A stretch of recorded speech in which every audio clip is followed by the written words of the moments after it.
सकता, हिम्मत से काम लेंगे।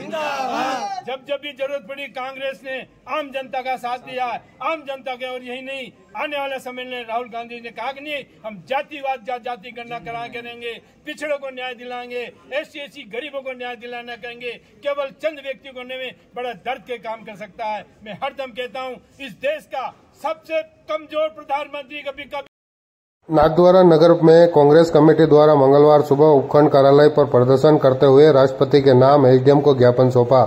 PCC सदस्य देवकीनंदन गुर्जर ने बताया कि राजस्थान सरकार के 10 महीनों में अतिवृष्टि से खराब हुई किसानों की फसलों का मुआवजा, बढ़ती महंगाई, महिलाओं पर अत्याचार सहित नाथद्वारा में सनाडे परिवार के मकान को आधी रात में गिराने के मामले की जांच व मुआवजे को लेकर ज्ञापन दिलाने की मांग की गई है। ज्ञापन देने के दौरान प्रदेश कांग्रेस कमेटी सदस्य देवकीनंदन गुर्जर, ब्लॉक अध्यक्ष शंकरलाल, केसर सिंह गौड़, नगर अध्यक्ष दिनेश M जोशी, प्रधान बेरूलाल वीरवाल, कशनी गमेती, उप प्रधान वैभवराज सिंह चौहान, रामेश्वर खटीक, पालिका अध्यक्ष मनीष राठी, उपाध्यक्ष श्यामलाल गुर्जर, युवा नेता अरविंद सिंह राठौड़, समस्त वार्ड पार्षद, पंच सरपंच, जिला परिषद सदस्य, पंचायत समिति सदस्य, महिला कांग्रेस, युवा कांग्रेस, सेवा दल, NSUI सहित सदस्य कार्यकर्ता गण उपस्थित रहे।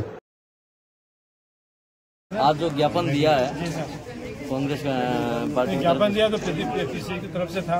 ये कांग्रेस का जो अतिवृष्टि से जिस प्रकार से किसानों की फसलें बर्बाद हो चुकी है उस आधार पर था कि कम से कम संवेदनशील सरकार है, ये 25 साल का, कम से कम इतनी संवेदनशीलता होनी चाहिए कि किसान किस प्रकार से तबाह हो रहा है तो उसकी फसलों की वैल्यूएशन करके उसको मुआवजा दिला जाए। जबकि अरबों रुपए का इंश्योरेंस होने के बाद भी सरकार और ये सब मिले हुए हैं इंश्योरेंस कंपनी वाले और किसान को कुछ नहीं मिलकर चल रहा था। इस संबंध में हमने धरने दिया, साथ ही हमारे भाई का। अब मैं नाथद्वारा में हम सब भाई है, BJP कांग्रेस कुछ नहीं है, लेकिन बड़ा दर्द होता है। मैं उन व्यक्तियों के हम सब नाम जानना चाहते हैं जिनने इसको आगे बढ़कर किस प्रकार से शिकायत थी। अगर उसमें संवेदना होती छोड़ी तो कम से कम उस मकान को सीज कर दिए। नाथद्वारा में मैं एक बात का, अगर नगर पालिका सही है, इनकी भारतीय जनता पार्टी सही है, बताया कि नाथद्वारा में कितने अवैध मकान बने हुए हैं, कितने अवैध मकान है, एक ही मकान गिरना है, कैसे जरूरत पड़ी तो उनको सीज कर सकते थे। उसको आदमी को नोटिस देकर उस मकान को सीज करने की व्यवस्था करते, उनको नोटिस देते, उससे पैसे लगे, साथ ही उनको पूरी जानकारी थी। वो मकान इनकी इनिशिएटर पुराने खाते की खातेदारी में जमीन है वो, और ये अभी केस चल रहा है सरकार में।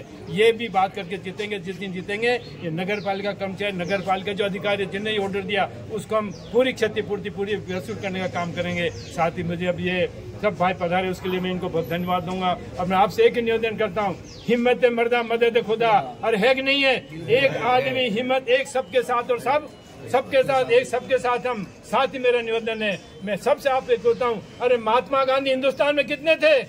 अरे कितने थे? एक उनका 50 किलो वजन था, 5 फीट के आदमी थे, जाति से महाजन थे। पूरे हिंदुस्तान को आजाद करने का काम किसने किया? महात्मा गांधी अकेले एक व्यक्ति ने। अगर आप में से भी एक व्यक्ति अगर अन्याय के खिलाफ खड़ा हो जाएगा, किसी की हिम्मत नहीं है, कितना भी बड़ा दादा हो, कितनी बड़ी सरकार कुछ नहीं बिगाड़ सकता, हिम्मत से काम लेंगे। जब जब भी जरूरत पड़ी कांग्रेस ने आम जनता का साथ दिया, आम जनता के, और यही नहीं आने वाले समय में राहुल गांधी ने कहा कि नहीं हम जातिवाद जाति गणना करा करेंगे, पिछड़ों को न्याय दिलाएंगे, SC गरीबों को न्याय दिलाना करेंगे। केवल चंद व्यक्तियों को में बड़ा दर्द के काम कर सकता है। मैं हरदम कहता हूँ इस देश का सबसे कमजोर प्रधानमंत्री कभी होगा हिंदुस्तान की स्टेट पर जाएगी, उसमें नरेंद्र मोदी का नाम होगा। सबसे भ्रष्टाचार देश में जब भी इतिहास लिखा जाएगा भ्रष्टाचार के ऊपर, ये भारतीय जनता सरकार के ऊपर भ्रष्टाचार के ऊपर लिखा जाएगा।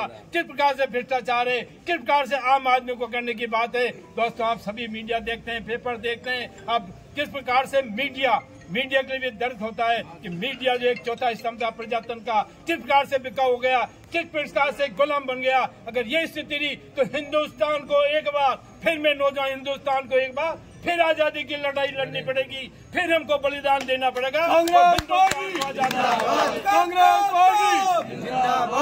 ये फासिस्टवादी आदमी है, कहते कुछ हैं करते कुछ हैं, ईमानदार नहीं, बेईमानी का काम करते हैं दोस्तों। महात्मा गांधी को नकारने का काम करते हैं, जवाहरलाल नेहरू की नकारने का काम करते हैं, और ये सावरकर की बात करते हैं। सावरकर व्यक्ति था जिसने माफी मांगा था, अंग्रेजों से पेंशन वसूल करता था। अब ये भी देखते हैं, एक परिवार का व्यक्ति देखता है मेरे बाप दादे नामची होने नहीं चाहिए, तो भारतीय जनता पार्टी अपने बाप दादों को नामची बनाने का काम कर सकती है। बड़े दर्द के सामने होना चाहिए। महात्मा गांधी का जब भी फॉरेन में जाते हैं